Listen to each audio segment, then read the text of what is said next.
Hello. Okay, so welcome, Jane. Thank you so much for agreeing to talk to me today. Oh, that's awesome. So we met on an online training program virtually, and this is the first time we've actually met. Yeah. It's lovely to see you in person. Yeah, you too. And hear you. Okay. Yeah, it's kind of different, isn't it? So I was wondering if you could start off by telling us, what is it that you do that you really love? Okay. In the last couple of months, I have started my website, janebardis.com, and I blog on there about sort of creative and mindful living and exploring my way through it. And in the last month, less than a month actually, it's very, very new, I have just started offering my alchemy sessions, which it uses a mixture of sort of intuition and my Virgoic strategy skills to help people make their dreams happen, which is pretty awesome. And I'm very excited and happy to be doing it. So has it been a journey to get to this point? Oh, epic journey. I actually originally thought I wanted to start my own business about 3 years ago. Uh-huh.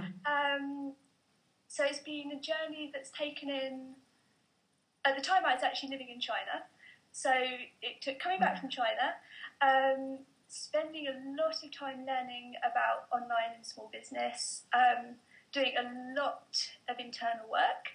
And I was really lucky to find a couple of super awesome teachers who've really helped me, and learning to build websites. Yeah. Was a pretty big thing.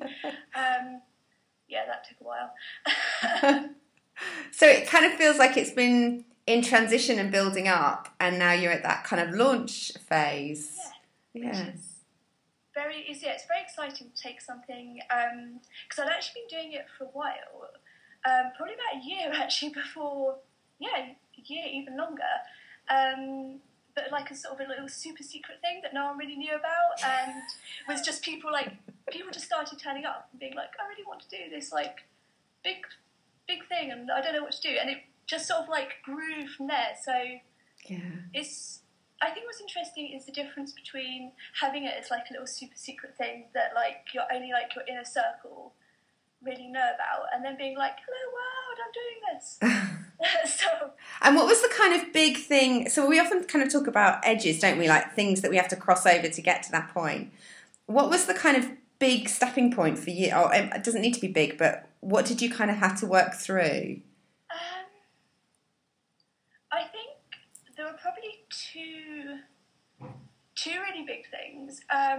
One of them was actually my intense fear of talking about anything even vaguely intuitive outside of a very, very tiny circle of people. And it was, I actually originally started when I thought I was going to have my own business, of actually copywriting, which is something I'm actually like professionally trained to do at like master's degree level, and I was like, I'm going to do that. And then it just wasn't happening. And it was only when I went and got some help and support from another person that they were like, there's something going on here of like, there is a huge part of you you're just totally not talking about and bringing to this. And I don't think anything is going to progress until you integrate that into what you're doing, which was very, very true. And that's something I've probably been working on for not quite the last year, but quite a while, of gradually getting more and more comfortable with talking about it and expressing it to people and saying, this is what I do. So that was probably the major thing. And also, because as I said, what I do, intuitive stuff is a huge part of it. So obviously, if I hadn't been able to talk about that, that would have been quite a stumbling block. Yeah. And do you find that you help, so like the kind of people that are attracted to work with you, are they working through the same kind of issues of bringing them their whole selves into what they're doing? Yes, I think so. Often it's where people have got to a point in their life where they've been doing the thing, or they know the thing they want to do, and it's taking it to like that next level where it's visible, or stepping, really stepping up a level, like perhaps going from being. I think someone I worked with was doing like, they wanted to go from,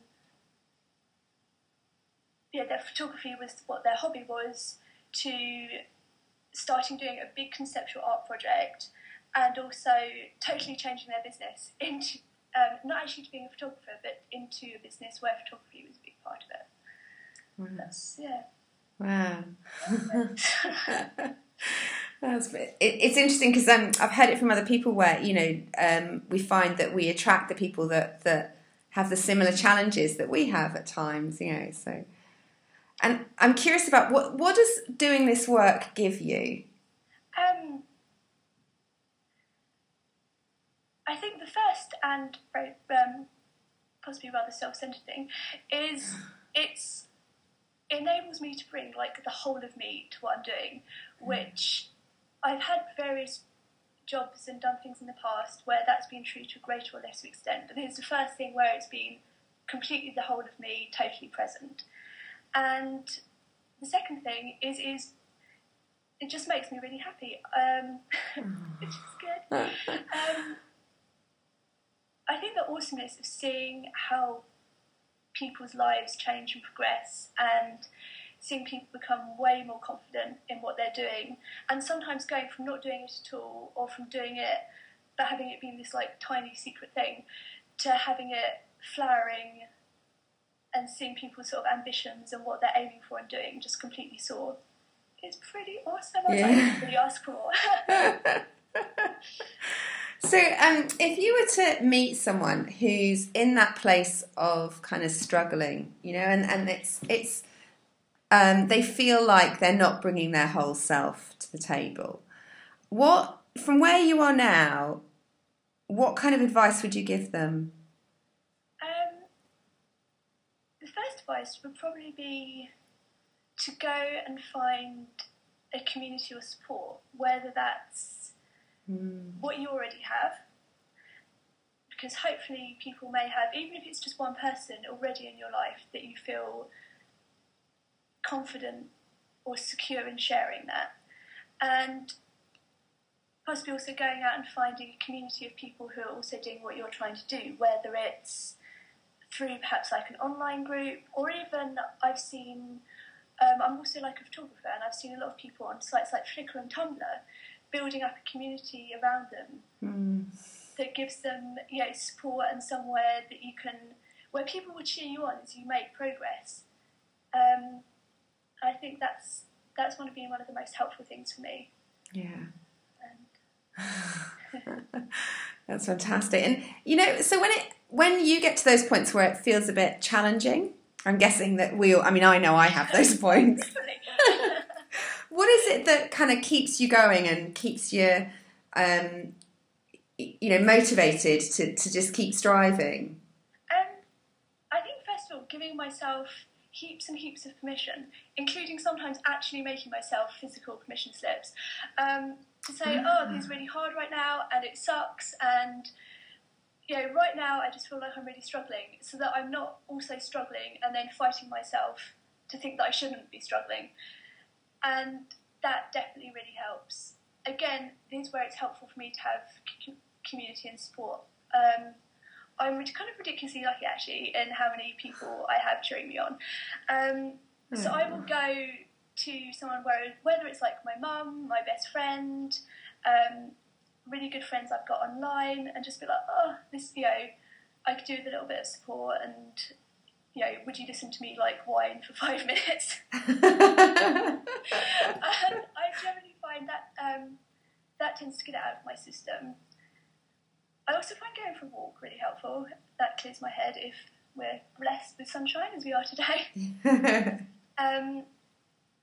I do a lot of mind-body stuff, and I've got a couple of techniques that I use with that really helps me just bring myself back to myself and clear out a lot of the stress. So I would often do a combination of those to just sort of take care of myself. and get myself back to feeling more calm and centered. Yes. Yeah. And then from that point, I find it's normally actually quite easy to see what I actually need to do next, or perhaps who could help me if I'm having a specific problem. Yeah. So if I'm hearing it right, when when